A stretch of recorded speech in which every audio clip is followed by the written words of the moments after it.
The normal type is, well, pretty normal. It has few interactions with other types, being completely unable to deal super effective damage to any of the other types. However, despite these weaknesses, some of the strongest Pokemon in the game and in the competitive scene are normal types. Today, we're not talking about any of those Pokemon. Instead, we're talking about the absolute worst normal types in the game, and talking about why they fail as opposed to the much more powerful normal types in the generation. And starting things off at number 10, we have Kangaskhan. This is a pure normal type with overall above average stats. Over 105 base HP and 80 base defense gives Kangaskhan good physical bulk, which combined with a solid 95 attack and 90 speed makes Kangaskhan a well-rounded physical Pokemon. However, Kangaskhan's special of 40 means not only that they can't deal physical damage, but they're quite frail against special attackers. Now, Kangaskhan is not a bad Pokemon, but in a lot of ways, it's kind of just a discount Tauros. While Tauros has less base HP, every other stat it has is higher, letting it deal more damage and often be bulkier than Kangaskhan thanks to its much better special stat. Being a budget Tauros goes beyond just having somewhat similar stat spreads. Kangaskhan and Tauros can both only be found in the Safari Zone in Generation 1, and both at pretty low encounter rates. This means that, at least in the context of a playthrough, at any point you could be using Kangaskhan, you could instead be using the much more powerful Tauros. Now, one small note should be made that, since catching in Generation 1 was very primitive, and often just kind of bad, catching Pokemon in the Safari Zone can be a chore. Most Pokemon in the Safari Zone are much harder to catch than intended, and the best strategy is simply throwing balls at them as soon as you can and hoping that you get lucky. Considering how rare both of these Pokemon are, you'll really only use Kangaskhan or Tauros if you're very dedicated. So Kangaskhan is more difficult to get than it has any right to be, and is outshone by Tauros in the exact same area anyway, which leads most players to simply skip out on using Kangaskhan. Now, Kangaskhan is okay in competitive Gen 1, in the underused tier on Smog, the main way people play competitive singles. This is the tier just below the main tier, overused, and is quite good in that format. So Kangaskhan is too strong of a Pokemon to really be that high up on this list. The main reason it caps off our list at number 10 is just how difficult and not worth it obtaining Kangaskhan in-game is. While not a bad Pokemon, Kangaskhan does have a few flaws that other Pokemon like the easier to obtain Persian just don't have, and allows them to stay off this list. And at number 9, we have Dodrio. This is a flying normal type with an insane 110 attack and 100 speed. Of course, Dodrio is a bit of a glass cannon, with far below average defensive stats at around 60 each. Still, for such great speed and attack, it's worth putting up with the low defenses, especially on a playthrough. Dodrio is the fastest and strongest of the normal flying birds, making it the best one to use in your Kanto playthrough if you're willing to wait a bit. However, there is a bit of an issue there, namely that you get Dodrio at a bit of a weird time in Kanto. Doduo can be found on Route 16, 17, and 18, all of which are locked behind doing the 4th gym, Erica. Unfortunately, this is the only gym leader that Dodrio does super effective damage against. You are immune to Giovanni's ground-type moves, and since none of these Pokemon have rock-type attacks, it can dodge their stab moves completely, which is nice. Of course, it's not the best counter for Giovanni, especially since you essentially have to have a water type in order to complete the game thanks to the Surf HM. Essentially, it's the best Pokemon in its category, but it comes at an awkward time. This is made even more awkward by the fact that in the very late game, you get access to the legendary birds, who are much stronger flying type Pokemon. If you're fine waiting a while for your Fly HM user, they're better Pokemon overall than Dodrio. So to sum it up, Dodrio is a strong Pokemon obtained just at an awkward time. In competitive, Dodrio is also the best normal flying type in the game. It's okay in Gen 1 OU, and is currently in the UU tier thanks to its ability to hit with its powerful Drill Peck and Body Slams,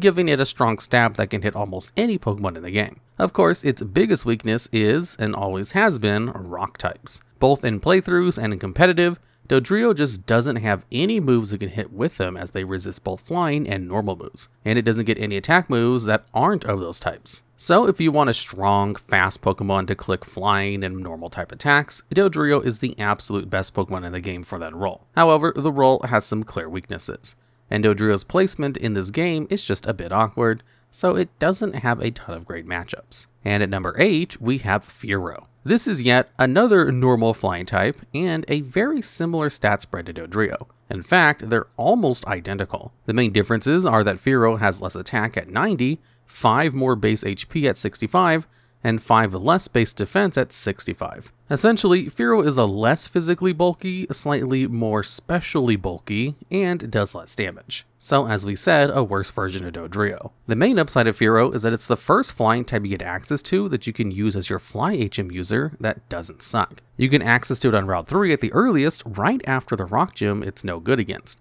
and more than enough time for the Grass Gym. So Fearow shows up at just about the perfect time for a flying type Pokemon, and can deal some okay damage pretty early in the game. However, it does fall off the longer the game goes on. Flying type coverage becomes less and less useful as the game goes on, and there are a lot of different normal types that outperform Fearow in the mid and late game in Kanto. So Fearow is a good Pokemon for the early game, but it's really outperformed by Pokemon you get later on. In competitive, Fearow does very little. It doesn't hit quite hard enough to really justify ever being used over Dodrio and UU, and especially not over a Pokemon like Zapdos and OU. It also lacks access to the best non-Hyper Beam normal attack, Body Slam, and instead uses the much worse Double Edge. While Double Edge does have 15 more base power, that pales in comparison to Body Slam's paralysis chance, and the recoil damage makes Fearow even more frail than it already is. All of this combined lands Fearow all the way down in the PU tier, which unlike OU and UU tiers, that stand for overuse and underuse, the name is a joke about how bad the Pokemon are. It's the second lowest tier in competitive, essentially meaning that it's reserved for really bad Pokemon. Really, the only thing keeping Fearow from being lower on this list is that it's a flying type that you get really early, which is very useful early on in the game. However, in the grand scheme of the region, Fearow can't really do all that much. And at number 7, we have Raticate. This is a pure normal type with pretty below average stats. You have an average attack of 81 and a high speed of 97. Besides those, all its other stats are quite low, with 60 or less in HP and its defenses. Raticate is pretty well known for being a bad Pokemon, being a Pokemon available very early on into the game and falling off hard as the game goes on. However, both in-game and in competitive, Raticate is surprisingly useful, even if not an all-star. Raticate has a few qualities that help it far more than it appears at first glance. One of the biggest being access to the Fang moves. The attacks Super Fang and Hyper Fang both have their own use cases which are surprisingly effective. Hyper Fang is an 80 base power normal type attack with a 10% flinch chance, which on its own just seems like a worse Body Slam. And while that is kinda true, in a playthrough setting, Hyper Fang is far better than it first seems. You see, Rattata learns Hyper Fang at only level 14, giving you access to an 80 base power move super early in the game, letting you sweep through most non-rock type Pokemon pretty easily. Super Fang, on the other hand, is an attack that always deals damage equal to half of your opponent's remaining HP, which isn't always all that good. However, that gives Raticate an attack that always deals substantial damage to literally any enemy, including ghost types. So, unlike a lot of other normal types, you can't necessarily safely switch in a Golem or a Rhydon into Raticate for fear of your health being literally cut in half. Now, while these upsides do help Raticate out a lot, they can't get around the fundamental issue that Raticate's stats are kinda bad. Raticate currently sits in the never used or in U tier in Smog, below OU and UU, but above the bottom of the barrel tiers like PU and ZU. Raticate simply can't compete with the best Pokemon in the game, and that's also true for a playthrough. Once you're getting to the late game, all Raticate is really good for is clicking Super Fang for set damage, which isn't good enough to justify using a full team slot on Raticate when the game practically hands you a Snorlax. Overall, Raticate has far more going for it than you might think, but we can't get around the fact that it's just too frail and weak to use past the 4th gym. And at number 6, we have Wigglytuff. This is yet another pure normal type with a very weird stat spread. While it does have a huge 140 base HP, it's combined with a poor 45 base defense and 50 special, which means that Wigglytuff takes far more damage from attacks than you'd like even with a huge HP pool. A terrible 45 speed and below average 70 attack rounds out a stat spread that struggles to accomplish all that much. We talked about Wigglytuff in a previous video where we went really in depth into its issues, but the TLDR is that Wigglytuff is basically just a bad version of Clefable. It takes more damage from basically all attacks, is slower, and has access to basically all the same moves. You also get access to both of them at almost the exact same time in a playthrough, and they both require a Moonstone to evolve, meaning you really have to choose between them on a playthrough. All of this together means that you should basically just never use Wigglytuff in Kanto. Honestly, that about sums up all the issues with Wigglytuff.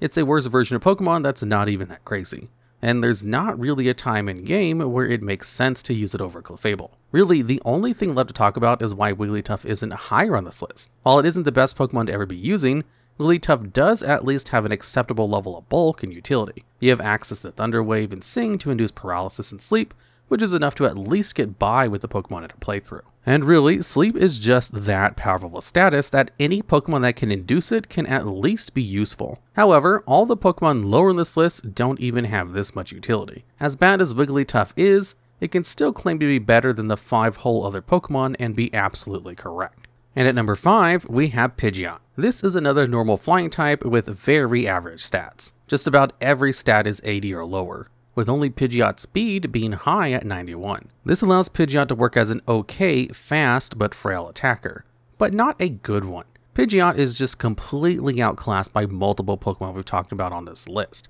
Both of the other normal flying types are just much stronger. While Dodrio and Fearow aren't the best Pokemon, they do everything Pidgeot can do, but just much better. They're both faster and both have better attack stats, and while they are more frail, that doesn't really matter. In mini matchups, their powerful flying and normal stab will allow them to outdamage their opponent, while Pidgeot will just lag behind. Pidgeot also has a terrible level up learn set in Generation 1, not learning a flying type damaging move until Wing Attack at level 31. This would mean it's overleveled for Erica, who, as we've discussed, is the last time in a while you'll really be needing a flying type damaging attack anyway. Even outside of lacking a good flying type attack, their moveset is generally very poor. Their only coverage move is using Mimic to steal an opponent's attack and hoping it's a good one, which on top of lacking Drill Peck as the best flying stab in the game, leaves Pidgeot in a very rough spot. Essentially, Pidgeot is the worst of both worlds between Dodrio and Fearow. You don't get any good moves until far later in the game, like Dodrio, but you also don't get the best Pokemon, sort of like how Fearow ends up being outclassed later on, except with the Pidgeline, you're outclassed immediately. Even if you just want a Pokemon to attack for a normal stab, Raticate's early access to Hyper Fang makes it a far superior choice. All of this carries over to competitive, where Pidgeot is in ZU, the absolute lowest tier in Smog.